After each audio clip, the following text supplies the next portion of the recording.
तर स्मरणामध्ये युक्त करून माझ्या परमपुरुषाचे ध्यान करतो ते निश्चित माझी प्राप्ती करतो. हरे कृष्णा.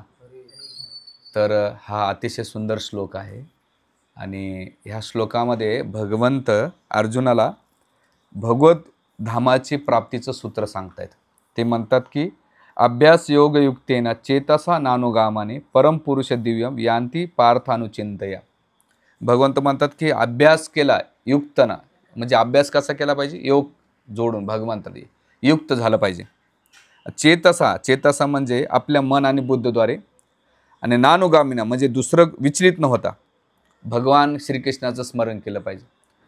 तर आध्यात्मिक जीवनामध्ये आपल्या प्रगतीचं सूत्र किंवा आपण जे काही, आणि मागच्या श्लोकामध्ये प्रभुपाद तात्पर्य देतात की तुम्ही काय आहेत हे महत्त्वाचं नाही, तुम्ही कोणा आश्रमामध्ये हे महत्त्वाचं नाही. प्रभुपाद म्हणतात की तुम्ही ज्या स्थितीमध्ये आहात त्या ठिकाणी जर तुम्ही महामंत्राचा जप केला तर निश्चित भगवत धामाची प्राप्ती होईल. म्हणून भगवद्गीतेचा हा 8वा अध्याय श्लोक नंबर 6, 7 आणि 8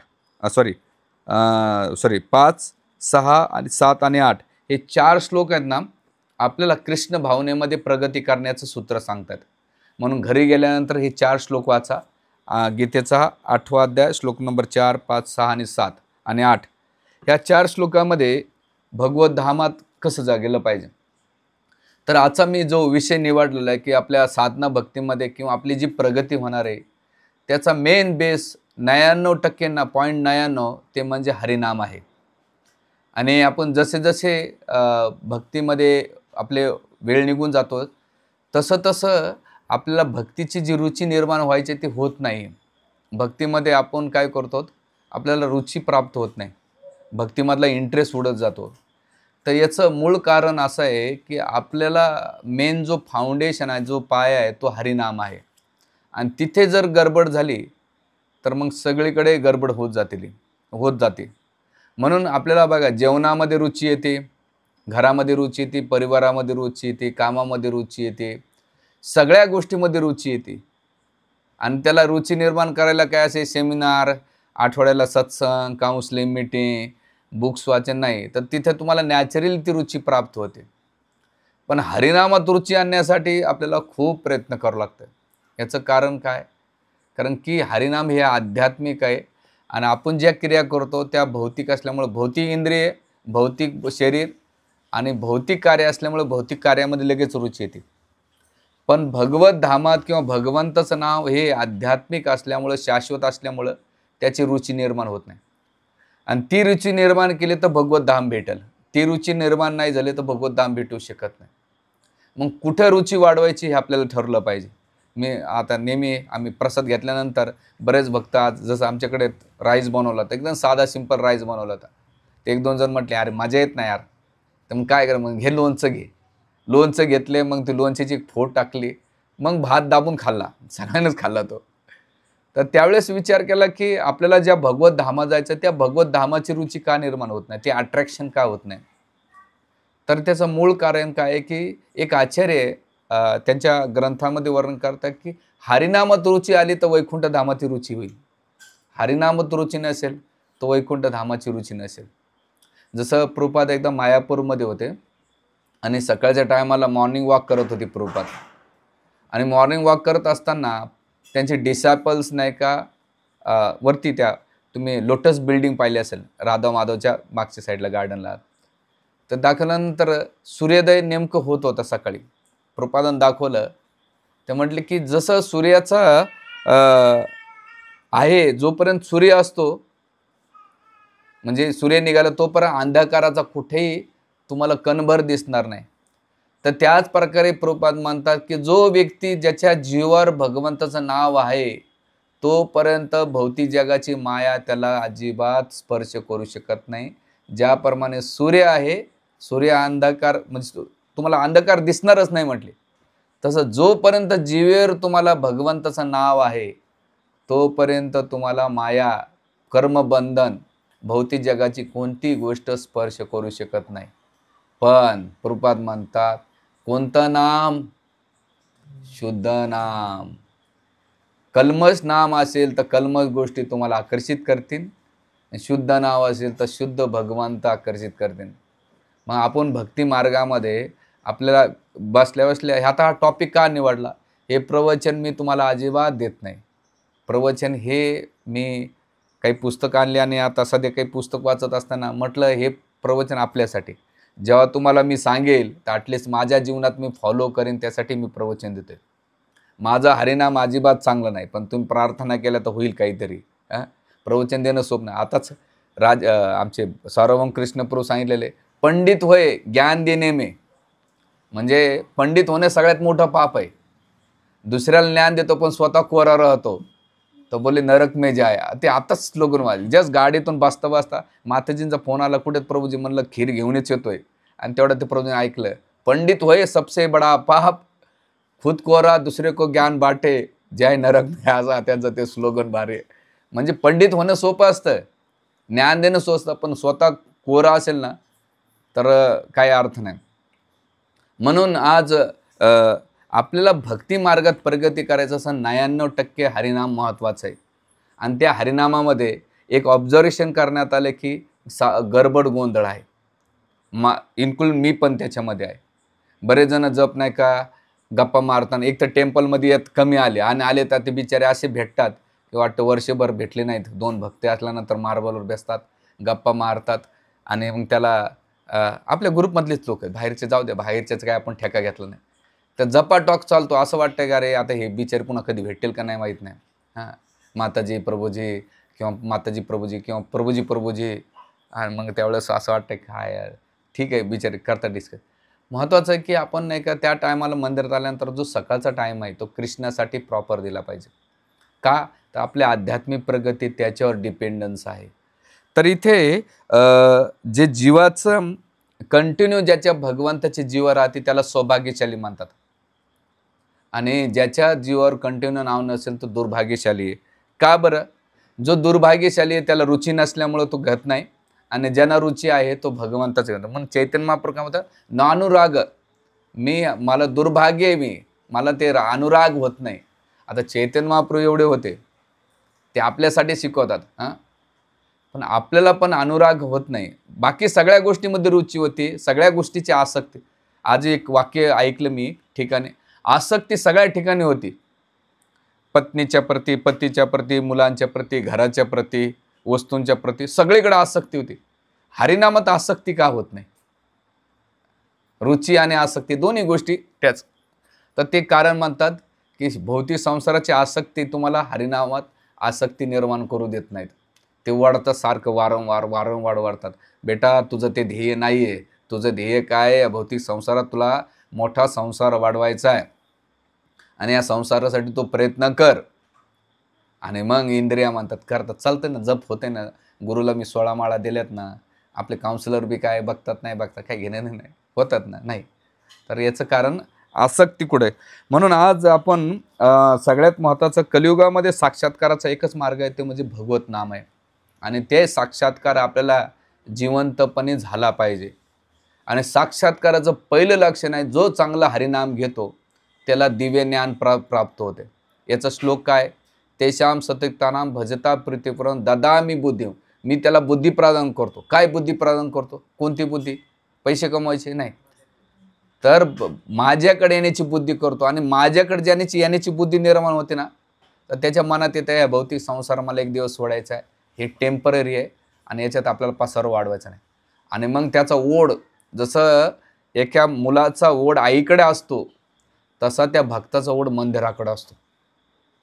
म्हणजे नाम भगवंत तेशाम सतत युक्ता नाम भजता प्रीती प्रेमन ददामी बुद्धियोगमतम येन मामुपयांते. म्हणजे भगवत धामात नाही, त्या भगवत धामात येण्याचे मंदिराकडे वारंवार, भक्ताकडे वारंवार, भक्तीकडे, ग्रंथाकडे जो पळतो वारंवार, ती बुद्धी भगवंत देतात. कशामुळं? तर पहिले तेशाम सतत युक्तानाम भजता प्रीतीपूर्वकम, प्रेमानं जो भजन करतो त्यालाच. आपल्याकडं मंदिराकडे जर आपण वळत नसेल तर आपण प्रीतीनं भजन करीत नाही, युक्त बी नाही आणि सतत पण नाही. ही सिक्वेन्स आहे आणि ती सिक्वेन्स आपल्याला समजून घेणं गरजेचं आहे. जर इथंच अट्रॅक्शन वाढत नसेल तर तिकडं कुठं अट्रॅक्शन वाढणार आहे? तर त्यासाठी आज आपण कृष्ण भावनेमध्ये गंभीर होण्यासाठी आणि 99% प्रगती करण्यासाठी भक्तीमध्ये किंवा हरिनामामध्ये आपल्याला काही प्रॅक्टिकली काही टिप्स बघायच्या की ते चांगल्या जप करू शकेल. म्हणून वारंवार राधेश्याम प्रभू पुण्या मंदिरामध्ये जपा टॉक घेतात सकाळी 3 मिनिटाचा 4 मिनिटाचा, आणि ते येऊन अमोघलेल्या प्रभूंचे मी रोज ऐकतो असतो. मी आता काही पुस्तकं पण घेतो जपाला. मी स्वतःला इम्प्रूव्हमेंट करतो. का बरं, एक दिवस असं झोपेतून उठल्यानंतर मला असं भयंकर स्वप्न पडलं. तर स्वप्न पडल्यानंतर भगवंत नाही आठवले मला, हे जस्ट 15 दिवसापूर्वी. हां, तर त्यावेळेस मला नाही का असं कोणीच आठवण नाही. तर म्हटलं अरे असं एवढं भूतप्रेतांचं किंवा समशम अजून काय काय स्वप्न पडलं, भगवंताचं नाव का आलं नाही. आपण मॅकॅनिकली तर जप करत नाहीत ना. मग त्यावेळेस विचार केला, नाही यार आपलं कुठंतरी गडबड होते, आपल्याला स्वतःला आत्मपरीक्षण करणं गरजेचं, आणि मग कुठंतरी ते केलं. आणि मग सगळ्या डायऱ्या काढल्या, बघितलं कुठंतरी. आणि माझ्या डायऱ्या कसं आहे, मी एकदा 10-12 डायरीचं वाचलं ना, त्या डायरीमध्ये मला 15-20 प्रवचनं नाही का असं रिपीट झाल्यासारखं वाटते. नुसत्या डायऱ्या वाचल्या तरी रिपिटेशन होऊन जाते. तर त्यासाठी तर पहिलं म्हणजे पहिलं तंत्र आहे की आपल्याला पहिलं हरिनामाचं महत्त्व समजून घेतलं पाहिजे. कलियुगामध्ये आपल्या उद्धाराचं साधन सोपं दिलेले भगवत चिंतन. आणि ह्या गीतेच्या ह्या श्लोक भगवंत मा मानुस्मर जीवदस्य. पहिलं तंत्र आहे की आपल्याला भगवंत नामाची महिमा समजून घेणं गरजेचं. जेवढी नामाची महिमा समजून घेतात, चैतन्य महाप्रभू काय म्हणतात, नामनामकारी बहुधा निज सर्व शक्ती, नामनामकारी बहुधा निज सर्व शक्ती. भगवंत काय म्हणतात, माझी शक्ती काय टाकलेली, तत्रापि नियमित स्मरण काले, मी नेहमीच स्मरण केलं पाहिजे. भगवंताने कलियुगामध्ये सगळ्यात मोठी शक्ती काय दिलेली आहे, हरिनामात दिलेली आहे. म्हणजे भगवंताचं नाव आणि भगवंतामध्ये काही भिन्नता नाही. कलियुग असं आहे की साधन सोपं आहे भगवंताला प्राप्त करण्याचं, पण त्या साधन सोपामध्ये सुद्धा लोक नाव घेत नाहीत. आणि विशेष करून जे साधक आहेत त्यांचं नाव घेतलं पाहिजे, म्हणजे त्या साधकाने क्वालिटी नाव घेतलं पाहिजे. तर यासाठी आपण 16 माळा अतिशय ध्यानपूर्वक केलं पाहिजे. आणि प्रभुपाद म्हणतात की चांगलं हरिनाम घेण्यासाठी म्हणजे काय, मला 30 वर्ष लागले चांगला जप करण्यासाठी.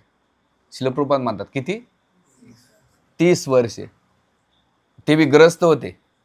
आणि मग प्रभुपादांचं बघा तुम्ही, सकाळी हरिनाम हरी कृष्ण कृष्ण कृष्ण हरी हरी, हरी राम राम राम हरी हरी, हरी कृष्ण.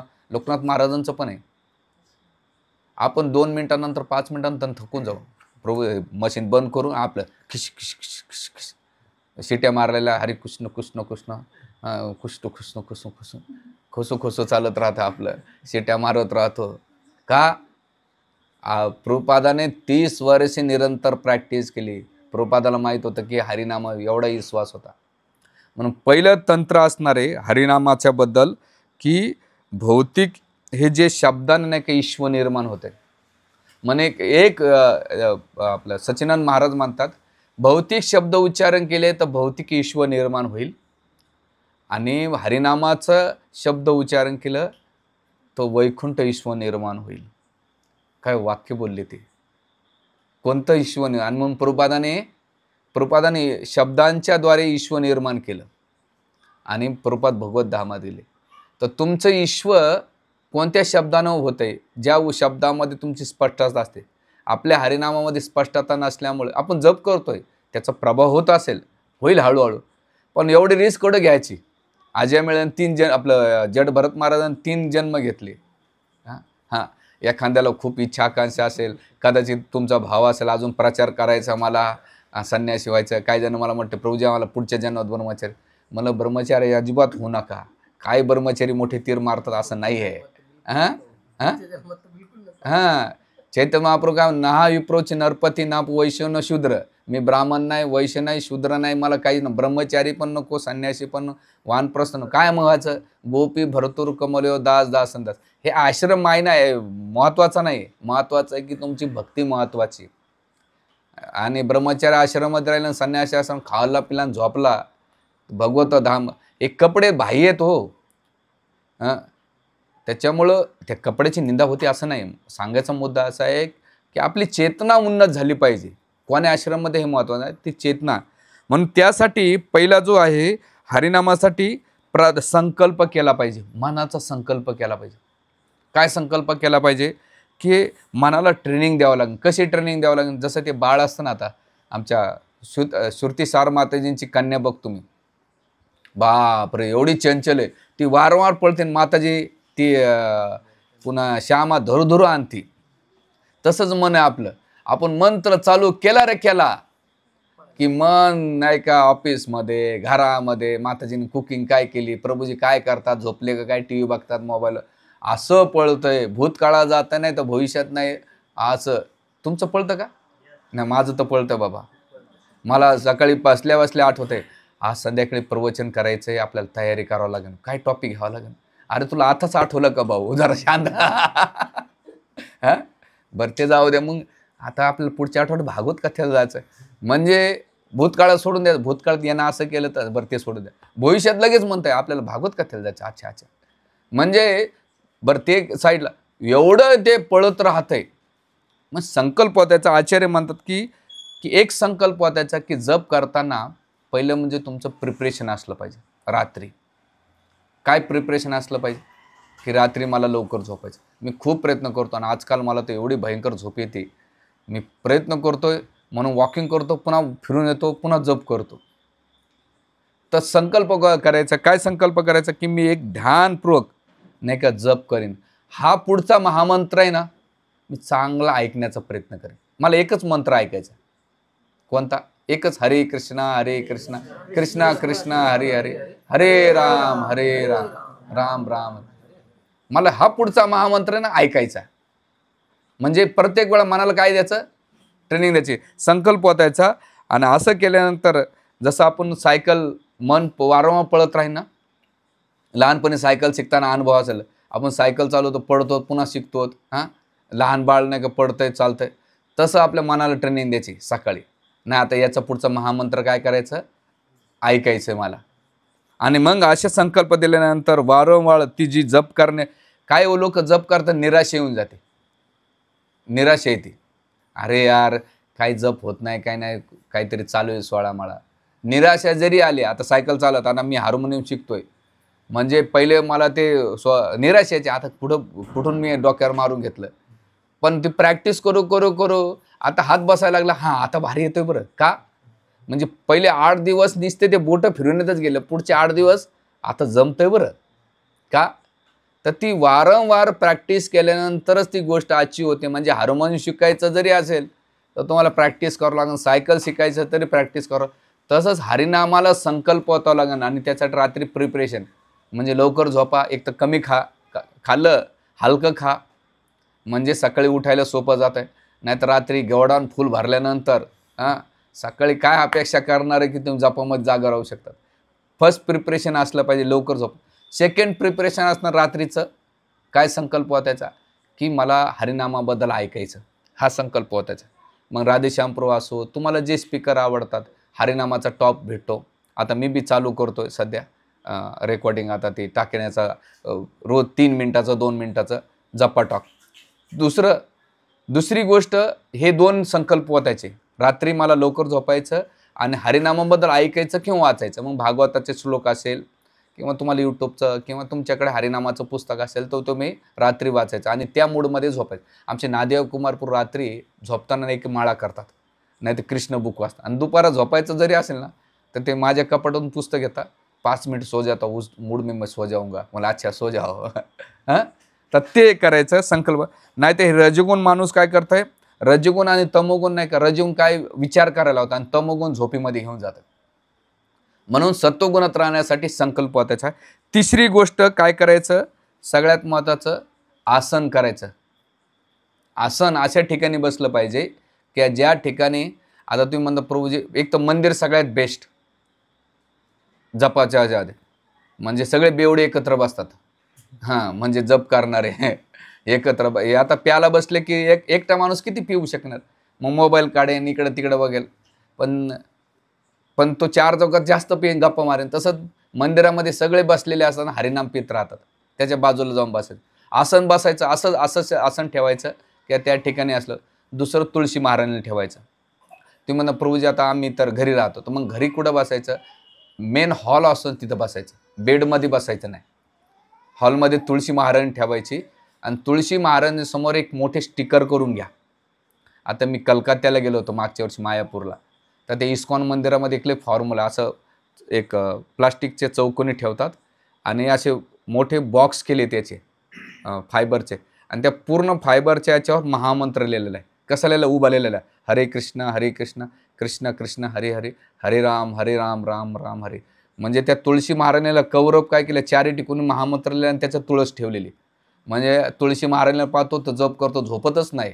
मग आणि सगळीकडे त्या टेम्पलमध्ये कमी कमी 40-50 असते आणि प्रत्येकाला पाण्याची बॉटल ठेवली. मला असं का, कोई पानी पीने के लिए बाहर नहीं जाएगा, इधर ही जप करेगा, इधर ही महामंत्र बोलेगा, जब तक 16 माला होती नहीं तब तक बाहर नहीं जाने का, बहुत जोर में आया तब जाने का. हां. आणि बाजूला एवढे भारी आहे तिथं त्याच्यात पाण्याची बॉटल आणि स्प्रे ठेवलेला आहे, चौघामध्ये एक मिळून. हां. एक जण तर लयच बहादर आहे, झोपल्या तो त्याचं कामच ते. आमच्याकडे पहिले व्हायचं, 2-3 जण लय भडकलेत, तुला ध्यानपूर्वक तू जप कर ना, मला कशाला त्रास देतो. ते पिचकाऱ्या असायच्या माहिती का त्या अशा. हां. आता कोरोना काळामध्ये होता. हां तर तेच. हां. तर तिथे मी कलकत्त्यात पाहिलं. तर तसं तुमच्या घरामध्ये तुळशी महाराणी तर हे करू शकतात. आसन म्हणजे ते म्हणतात की 3 लेवलला जप असतो. एक म्हणजे पाठ ताट भरून बसलेला हा जप सत्वगुणातला असतो, त्याला म्हणतात योगासन. म्हणजे त्यामुळे तुमचं मान पाठ ताट हे जप काय होत आहे, सत्वगुणाचा जप होतो. जो चालून जप करतात तो रजगुणाचा जप होतो माझा तर. आणि जे झोपा काढून सकाळी आमच्याकडं बघतो मी 2-3 माताजी असं मान वाकडे करून झोपतात पूर्ण असं, आणि त्याचा इफेक्ट नाही का बाजूवालेला पण होतो. आणि ते बाजूवाले पण उठवत नाही, त्याला वाटतं जर उठवलं मुचकून महाराजाला तर आपण काल येऊन नको व्हायला. तू बी झोप मी बी झोप, तर टेन्शन नको घेऊ. आले तुम्ही 2 तास, तुम्ही सगळं सॅक्रिफाईस केलेले, ठीक आहे, शरीराच्या वेदना आहे तर तिथं बसून करा ना. तर सगळ्यात महत्त्वाचं ते म्हणतात की झोप येत असेल तर तमोगुणाचे जप आहे. तर चालता फिरता ध्यान बरं ठीक आहे, रजगुणात जरी असेल तर जप करता का चालता बोलता तुम्ही ध्यानपूर्वक जप करा. तुम्हाला खूपच त्रास होत असेल तर ते ऐकण्याचा प्रयत्न करा. काय ऐकायचं? हा महामंत्र मला ऐकायचा, पूर्ण ऐकायचं ना, म्हणजे पुढचे 16 माळा नाही, आता मी जो बोलणार आहे तो ऐकायचा, एवढं त्याच्या मनामध्ये तंत्र ठेवायचं. हे तिसरं आसन. आणि आसनामध्ये सगळ्यात महत्त्वाचं ते म्हणतात की याच्यामुळे तुमची जी भौतिक चेतना आहे ना, जे भौतिक चेतनेवर असतात ते शरीराचा विचार करतात झोपताना, पण जे आध्यात्मिक चेतनेमध्ये असतात ते भगवंताचा विचार करतात. म्हणून आसनची तिसरी गोष्ट. चौथी गोष्ट त्याने प्रार्थना करायची जप करताना. चौथा प्रेयर्स काय करायचं? प्रार्थना करायची. प्रार्थना काय केली पाहिजे तर मुदाम याच्यामध्ये हृदयापासून काय केलं, आई नंद तनुजा किंकराम पतितामा विषय भवबंधू कृपया तव पाद पंकज स्थित धुली दुर्शितम विचिंतया. आई नंद तनुजा हे म्हणजे कोणाला म्हणतात? चैतन्य महाप्रभू कृष्णाला म्हणतात. किंकराम पतिता, मी किंकर आहे, पतित आहे. विषय भवाबंधो, माझ्या इंद्रियाने विषयानं मी काय केलोय, फसलोय. कृपया तव पाद पंकज, कृपा तुमची जर झाली, पाद पंकज स्थित धुली दृश्यत विचिंतय. विचिंतय या शब्दाचा अर्थ ते म्हणतात पहिले तुम्हाला काय व्हावं लागेल माहिती का? पतित व्हावं लागेल. दुसरं तुम्हाला कळेल की भौतिक जगातले इंद्रिय खूप त्रास देतात, आणि मग तुमची जर चिंतन केलं तर तुमच्यामुळं मला हे अशी प्रार्थना. आणि दुसरं 3 लोकाला प्रार्थना करायची, गुरु आणि वैष्णवाला. वैष्णवाला वांछा कल्पतरू वैश्य कृपा सिंधू एवच पतितानां पावनेभ्यो वैष्णव्य. का बरं वैष्णवाला करायचे? कारण वैष्णवांचे अपराध झालेले असेल म्हणून हरिनामाचा पहिला काय माहिती आहे, हरिनाम का प्रचार करण्यावाले मान भगवते की निंदा करना एक अपराध आहे. म्हणजे जप करण्याचे पहिले वैष्णवाला प्रार्थना करायची, वैष्णव ठाकूर तुम्ही माझ्यावर कृपा करा, जे काही कळत न कळत अपराध झाले असेल तर तुम्ही मला तुमच्या आशीर्वादामुळं मला नाम जप करताय, म्हणून तसं केलं. दुसरं गुरुना करायची. गुरुचं नाही का 2 प्रार्थना, म्हणजे गुरु महाराज आणि परमगुरु यांना प्रार्थना करायची. आणि हे केल्यानंतर तिथे चैतन्य चरितामृतमध्ये कविराज गोस्वामी म्हणतात की जप करताना काय प्रार्थना असली पाहिजे.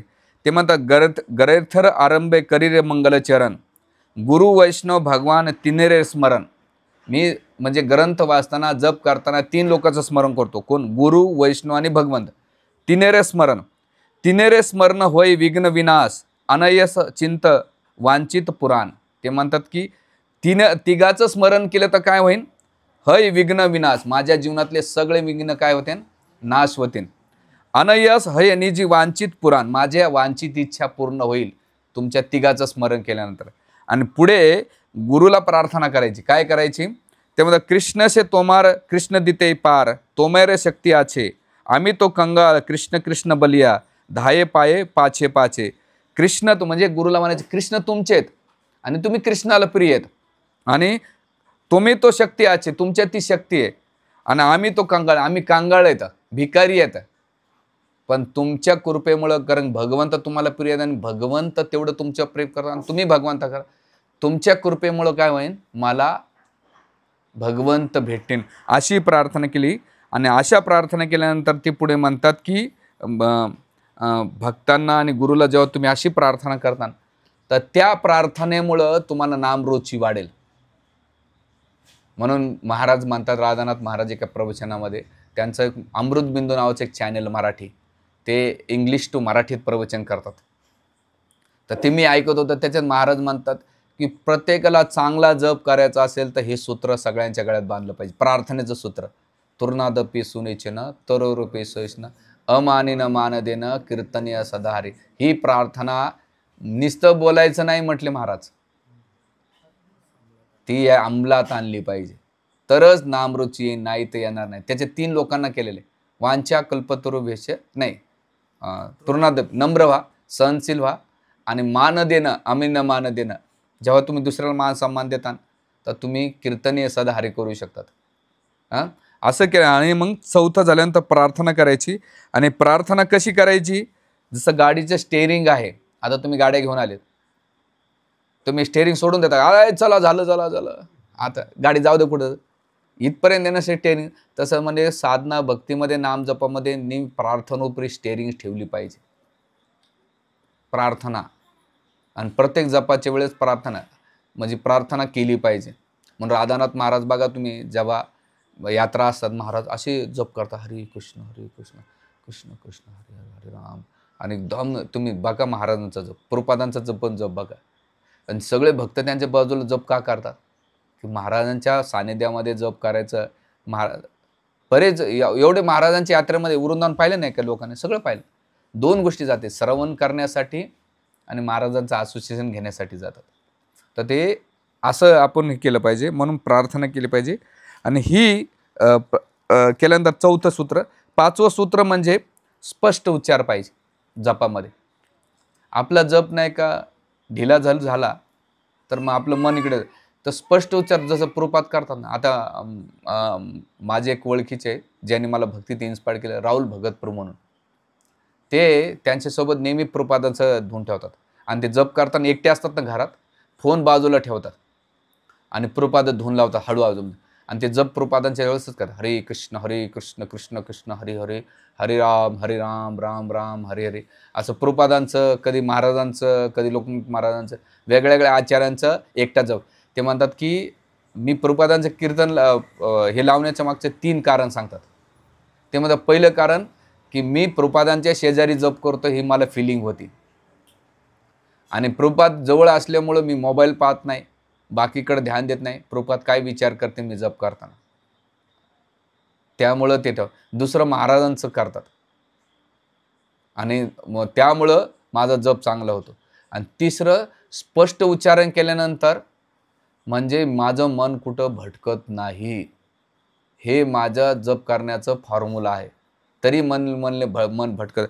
म्हणून आपण काय केलं पाहिजे? स्पष्ट उच्चारण केलं. 16 माळा एकाग्रता करायची आणि मनाला म्हणायचं, नालायका आता याचा पुढचा चांगला जप झालाच पाहिजे.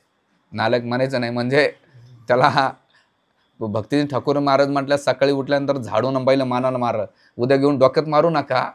म्हणजे उद्या त्याचा अर्थ काय की त्याला सांगायचं की आता तुला काही देणार नाही, याच्या पुढे ते जप. कारण की आपली सगळी प्रगती हरिनामावर आहे. आपलं वेळ निघून चाललेला आहे. जर आपल्याला सुखासुखी जर भगवंताचं नाव आठवत नसेल तर तुम्ही काय गॅरंटी करतात आजारी पडल्यानंतर अंतिम वेळ भगवंताचं नाव येईल? की आता बघा लोकनाथ महाराजांचं त्यांचं प्रवचन ऐका तुम्ही कधी, ते प्रत्यक्ष हरी हरी हरी हरी हरी हरी म्हणजे किती कंटिन्यू ते करतात, कारण त्यांच्या मुखामध्ये इनबिल्ट नॅचरली त्यांच्या जिभेला वळण झालेलं आहे हरी हरी. आणि काही असतात ना, म्हणजे याचा अर्थ काय, त्यांनी ती जी स्टेज आहे ना ती कधीच पार केलेली. म्हणून आपण जेव्हा आचार्यांना पाहतो, गुरुवर्गांना पाहतो, आपण नुसतं पाहतो, पण ते कसे करतात हे पाहिलं पाहिजे. त्यांचं प्रवचन ऐका तुम्ही, जप जरी ऐकत असेल किंवा तुम्ही त्यांचं भजन जरी ऐकत असाल, एक कंटेन्स होतं हरी हरी. माझं बऱ्याच वेळा मी ऐकत राहतो, वेगवेगळ्या स्पीकरांचं, महाराजांचं पण ऐकत असतो, तर ते मला ते खूप टचिंग झालं. म्हणलं अरे ही अचिव्हमेंट आहे आपल्या भक्तीची, ही आहे हरिनामाची अचिव्हमेंट. म्हणून सगळ्यात महत्त्वाचं स्पष्ट उच्चारण असलं पाहिजे. त्याच्यानंतर स्पष्ट उच्चारून काय करायचं, 6वी स्टेपमध्ये ध्यानपूर्वक श्रवण करायचं. श्रवणंता श्रद्धया नित्यम गणनंत सोचेष्टितम काले नाती दीर्घेन भगवान विषयते हृदयी. भागवतामध्ये श्रवणंता श्रद्धया, श्रवणन केलं पाहिजे कोणाचं हरिनाम, श्रद्धया नित्यम, एक दिवस नाही नित्यम सांगितलं. श्रवणंता श्रद्धया नित्यम गणनंत सोचेष्टितम, चेष्टा केली पाहिजे. चेष्टा म्हणजे मजाक मस्ती नाही, तर चेष्टा म्हणजे आपल्या क्रियामध्ये कार्यामध्ये आली पाहिजे चेष्टेनं. कालेन अतिदीर्घेन, अजिबात वेळ लागणार नाही. काय होईल, भगवान विषयते हृदय, भगवंत हृदयामध्ये काय होते, विषय होते. हरे कृष्णा कृष्णा कृष्णा हरे हरे, हरे राम राम राम हरे हरे. तर हे भक्तीने ठाकूर म्हणतात. श्रवण कसं आहे, माचीच्या काडीसारखं आहे. तुम्ही माचीची काडी घे, गंधकाला जर हे केलं ना तर लगेच स्पार्क होतंय. मग एवढ्या वर्ष आपण जप करतोय गंधकासारखं, तर आपला स्पार्क का होत नाही. तर ते म्हणतात की सगळ्यात महत्त्वाचं की त्या साधकाचा तो जप, ते प्रवचन, तो ध्यानपूर्वक ऐकत नसल्यामुळं जसं गंधकाला स्पर्श झाल्यानंतर अग्नी भडकतो, तसं त्या साधकाच्या जीवनात नाही का हरिनाम आणि भगवंताचा स्पर्श झाला तर भक्तीचं नाही का प्रज्वलित भक्ती नाही का त्याची आग भडकती. आणि पहिलं लक्षण म्हणजे तो नॅचरली भगवत नाव घेतो, म्हणजे श्रवणाचं लक्षण सांगतायत ते. म्हणून यासाठी ध्यानपूर्वक जागृतीने जप केला पाहिजे. आणि तो कसा जप केला पाहिजे, मुखातून कानात. एकाने प्रपादाला विचारलं, प्रपाद माझं मन भटकत आहे, मनाला कसं कंट्रोल करायचं. प्रपाद म्हणते की तुम्ही योगी बनाय आला का इथं इस्कॉनमध्ये, मन पाळण्याचं योगी मनाला नियंत्रित करू नका, मन कधीच कंट्रोल होणार नाही. ते म्हणतात एकच कर, मनाला विषयच कुठे येतो म्हणे प्रपाद. तू जर मुखानं बोला आणि कानानं ऐकलं तर मन भटकण्याचा संबंधच नाही.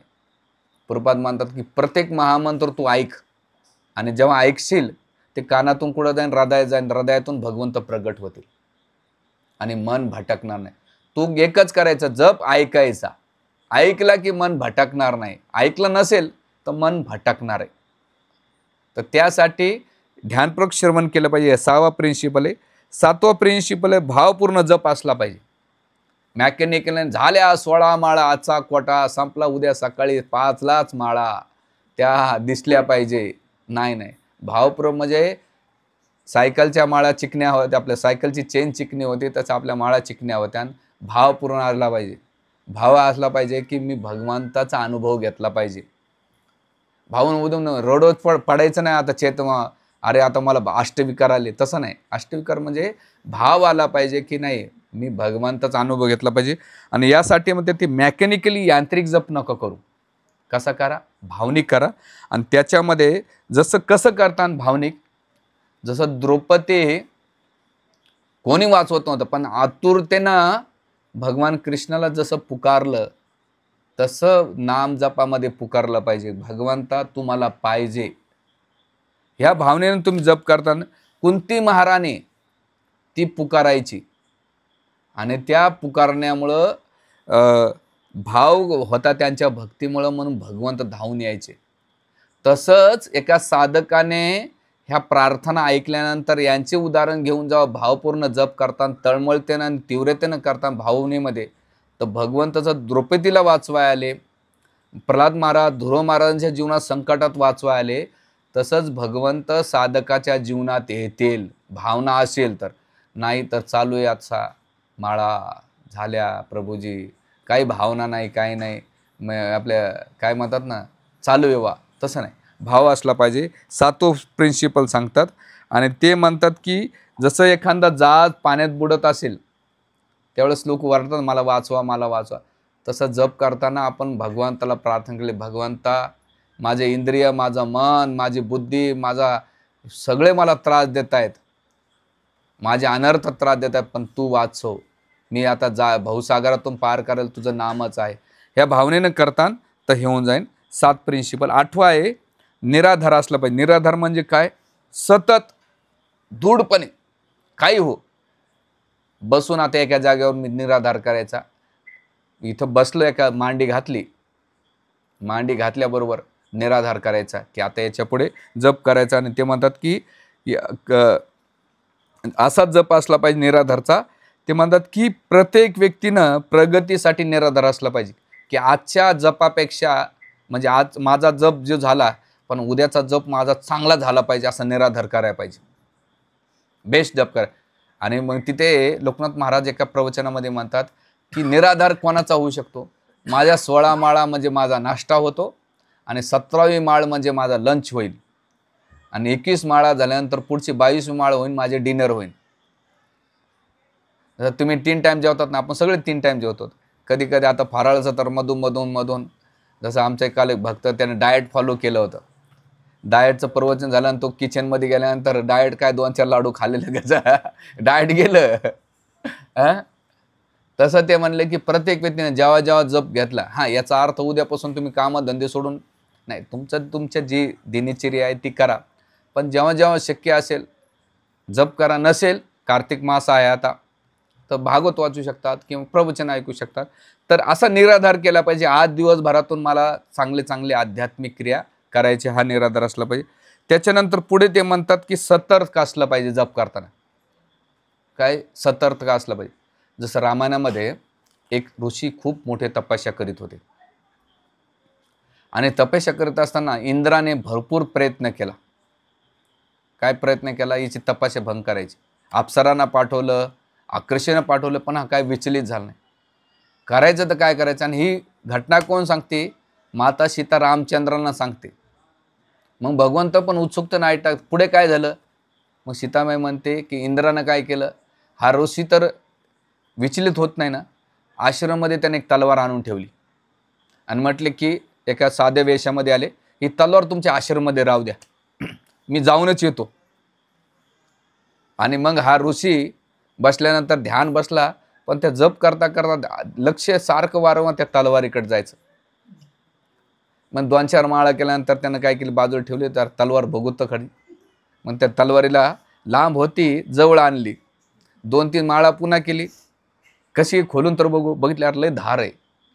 1-2 माळा पुन्हा केल्या, धार पुन्हा काढून बघितली, बाहेर गेला. जप करता करता गेल्यानंतर झाडं कापायला लागला. अरे एवढी धार आहे याला, झाडं भारी कापतात. मग पशुला कापायला लागला. असं करता करता त्या तलवारीनं काय केलं? पशु कापायला लागला. मग माणसांना, तो साधूचा काय झाला? हत्यारा झाला. तो सतर्क नव्हता. आणि मग सीतादेवी भगवान रामचंद्रांना म्हणते, हे अस्त्र आहेत ना, तलवार, हे ते मनुष्याला विध्वंस करतात. आचार्य म्हणतात, आता ते म्हणतात ती तलवार तर आमच्याजवळ कुठे आहे? आपल्याजवळ लई मोठी तलवार आहे. हां तिथं, हां इथं असतं ते जवळ. ते 2 मिनटं बघू तर खरी, ती तलवार जवळ येते. मग येतं होतं, मग ती तलवार हातात येते. मग इंद्रदेव म्हणतो, हा जपले ध्यानपोक करीत होता ना, याच्या हातात तलवार देऊन टाकू द्या. आणि मग करता करता ते तलवार आणि जप, मग तो क्रियामध्ये बघत राहतो. त्याच्यामध्ये मी पण इन्क्लूड आहे. तर आपल्याला जसं त्या ऋषीचं पतन झालं, सीतामाई भगवान रामचंद्राला म्हणते, तसंच साधकांच्या जीवनातली जी तलवार आहे लांब ठेवा. मी आता याचा बी एक उपयोग केला. मी सकाळी काय करतो, महामंत्राचं हे केलेलं आहे, जप करायला मी ठेवून देतो पुढे. मग झोप लागत नाही आणि डोळ्याला पण ते दिसतंय, पण जोपर्यंत जप होत नाही. आता माझ्या टेबलवर तुम्ही पाहिलं असेल, एक जन्माष्टमीचं एक मोठं स्टिकर आणून लावलं मी, जप करायचं त्याला पाहूनच करायचं. तर सतर्क असलं पाहिजे. नाही तर ती तलवार जसं त्या साधूला भ्रमित केली, तसे हे तलवार कलियुगामध्ये आपल्याला भ्रमित करतात. हे आठवलं. त्याच्यानंतर 9 झालं, सतर्क असलं पाहिजे. आणि महाराज म्हणतात की की प्रत्येक व्यक्तीनं कृष्णाला प्रसन्न करण्यासाठी आणि ध्यानपूर्वक असलं पाहिजे. सतर्क आहे की मी जर सतर्क नाही जप केला तर पुन्हा मला पुनरुपी जन्म घ्यावा लागेल, पुनरुपी मरण व्हावं लागेल. त्यासाठी मला पुन्हा जन्म नको, यासाठी सतर्क होऊन जप केला पाहिजे. आणि 10वं म्हणजे एक सगळ्यात महत्त्वाचा विषय, ते म्हणतात की भगवंताचं नाव आणि भगवंत याच्यामध्ये काही फरक नाही. भगवंत तुम्ही जेव्हा जप करताय, तुम्हाला भगवंताचा काय झालं पाहिजे, नाम मिठास आला पाहिजे. गुलाबजाम खाल्यानंतर गोडपणा येतो, तो मीठ लागल्यानंतर खारटपणा येतो. तसं नाम जप करताना तेवढीच मिठास आली पाहिजे. आणि ही कधी होईल, ते म्हणतात शुद्ध नाम. जसं लोखंड अग्नीच्या संपर्कात गेल्यानंतर ते काय होत आहे, गरम होत आहे, ते लाल जरत होत आहे. तेच लोखंड जेव्हा बर्फाच्या संपर्कात गेल्या थंड होत आहे. तशी जीवा आणि आपली इंद्रिया हरिनामात एवढी संलग्न झाली पाहिजे, तर लोखंड आपला स्वभाव विसरतो, लाल होऊन जातो अग्नीच्या तसं साधक भगवंताच्या जाऊन एवढं भिन्नता आली पाहिजे त्या चेतनेमध्ये. म्हणून प्रपात आपल्या इस्कॉनचं नाव काय दिलेलं आहे, कृष्ण भावना भावित अमृत संग. कधी होईल, जेव्हा तुम्ही कृष्ण भावना भावित राहता, मुखात नाम घेताना हरे कृष्णा कृष्णा कृष्णा हरे हरे हरे हरे राम राम राम हरे. तर हे जेव्हा तुम्ही घेता, ते म्हणतात की हे जेव्हा कधी होईल नामाचं, ही स्टेज कधी भगवंताचं नाव, ते म्हणतात की वारंवार तुम्ही जप करता, तर शेवटी तुम्हाला स्मरण होईल. एक प्रवक्ता त्यांच्या प्रवचनामध्ये सांगत होते की जसं लोखंड आपलं दगड असतो, तो किती वेळा फटके मारल्यानंतर तुटतो, 20-25. ते 19 किंवा 20व्या फटक्यात तुटतं का याच्या पहिले मोठ्या बाकीच्या फटक्यात तुटते ते. हां, पण सगळ्यात शेवटीचा फटका तुम्हाला दिसतो, अरे या फटक्यानं फुटलेला आहे. तसं ते आचार्य म्हणतात, जीवनभर तुम्ही फटके मारत बसतान, तर मूर्तीच्या वेळेस तो तुम्हाला फटका बसेल हरिनामाचा. ती म्हणतात, अरे नाही मी शेवटीच मारेल.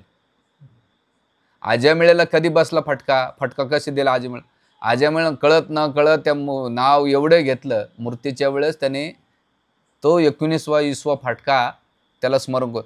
तसंच भगवंताचं नाव तुम्हाला शेवटी भगवत धामात घेऊन जाईल, नाही तर घेऊन जाऊ शकणार नाही. आणि त्यासाठी आता आपण नाही का भगवंताचं नाम जपामध्ये ध्यान दिलं पाहिजे, श्रद्धापूर्वक केलं पाहिजे. आता तुम्ही म्हणता, प्रभूजी एवढं ऐकून सुद्धा मन भटकत आहे, करायचं तर काय करायचं. तर म्हणे राधागोविंद महाराजांचं मी आज प्रवचन ऐकत होते, मागं पण प्रवचन मी नेहमी ऐकत असतो. ते सुंदर उदाहरण म्हणतात. ते म्हणतात वॉचमन असतो ना, वॉचमन आज आमच्याकडे मंदिरात सिक्युरिटी गार्ड आहे, तो बसतो दिवसभर, असा बसतो, पण त्याच्या मनात काय चालू आहे, घरी बायकोचा विचार करत असेल, आई वडिलाचा विचार, मग तो जळगावचा आहे, तो घरचा विचार, तो काय विचार करतो, मंदिराला काही घेणं नाही. मंदिर बघतोय, ड्युटी करतोय ना, दर महिन्याची सॅलरी त्याच्या अकाउंटमध्ये जाते. तसंच महाराज म्हणतात, एखादा भक्त एवढं ऐकून सुद्धा डिप्रेशनमध्ये जात असेल किंवा मनच लागत नाही, भाऊ तू ड्युटी कर. जसं त्या वॉचमॅनला सॅलरी भेटून जाते, तसं तुला कृपेची सॅलरी भेटून जाईल. हां, होप्स घेऊन सांगायचं. म्हणून प्रभूजी शेवटचं वाक्य भारी होतं बाकीच्या पेक्षा.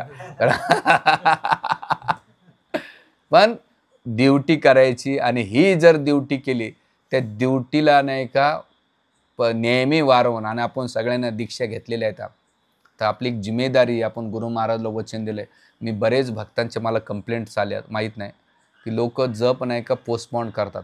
आजच्या 4 माळा 2 माळा मी आज करेन, उद्या करेल, परवा करेल, ढकलतायत. असं नका करू.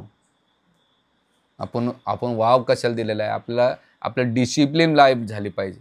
आणि मी प्रवचनात सांगितलं ना तुम्हाला, की तुम्हाला भगवंतानं 3 ब्रजबेरीपूर पण सांगतात की सकाळचा टाईम कृष्णासाठी द्या, दिवसभर तुम्हाला काय काम करायचं ते करा, आणि संध्याकाळचा वेळ तुम्ही तुमच्या परिवाराला, भागवत वाचण्याला, किंवा तुमचे जे काही असेल त्याच्यात का 24 तासात 2 तास तर व्यवस्थित तुम्ही प्रॉपर द्या. 22 तास तुम्हाला संसारात काय गोंधळ घालायचं घाला ना. आणि असं जर तुम्ही जेव्हा करता आणि ती भौतिक आसक्ती सुटून हरिनामावरती आसक्ती निर्माण होतात, तर निश्चित आपल्याला एक दिवस भगवंताचे नाम रुची होऊन भगवंताची प्राप्ती होईल. आणि भगवंत ह्या श्लोकाच्या याच्यामध्ये म्हणतात, काय म्हणतात इथे,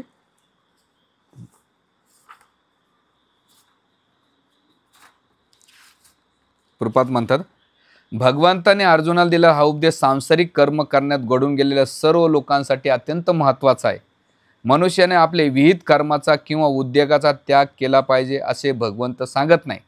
आपले विहित कर्म करीत असताना मनुष्याने हरे कृष्ण महामंत्राचा जप करीत हरे कृष्णा कृष्णा कृष्णा हरे हरे, हरे राम राम राम हरे श्रीकृष्णाचं स्मरण करू शकतो. यामुळे भौतिक विकारातून मुक्त होऊ शकतो. त्याचे मन बुद्धी श्रीकृष्णाच्या ठाई स्थिर होऊ शकते आणि श्रीकृष्णाचे नाम कीर्तन केल्याने मनुष्याला सर्वच लोकाची म्हणजे कृष्ण लोकाची निश्चिंद प्राप्ती होऊ शकतं. प्रभुपाद तात्पर्यामध्ये क्लिअर करतात. आणि शेवटच्या लाईनमध्ये प्रभुपाद म्हणतात की जर आपण सदैव श्रीकृष्णाचं चिंतन केलं तर निश्चितपणे आपल्याला आपल्या जीवनाच्या अंती श्रीकृष्णाच्या विग्रहाप्रमाणे शरीर प्राप्त होईल. पण त्यासाठी काय सांगितलं आहे, अभ्यास योगयुक्तेन चेतस नानुगामिना परम पुरुष देवम यांती पार्थ अनुचिंतया. हे पार्थ काय कर, अनुचिंतया, निरंतर चिंतन करीत राहा भगवंताचं. हरे कृष्णा कृष्णा कृष्णा हरे हरे, हरे राम राम राम. असं चिंतन केलं तर काय होईल, हे कौंतेय आपला देह त्याग करीत असताना मनुष्य ज्या ज्या भावाचं स्मरण करेन त्या त्या भावाची निस्सिंद प्राप्त करेन. असं चिंतन केलं तर भगवत धामत भेटल, भौतिक चिंतन केलं तर भौतिक शरीर भेटल. बाकी निर्णय तुम्हाला घ्यायचा आहे, तुम्ही सुज्ञ आहात. स्वयं विचार कीजिए. हरे कृष्णा.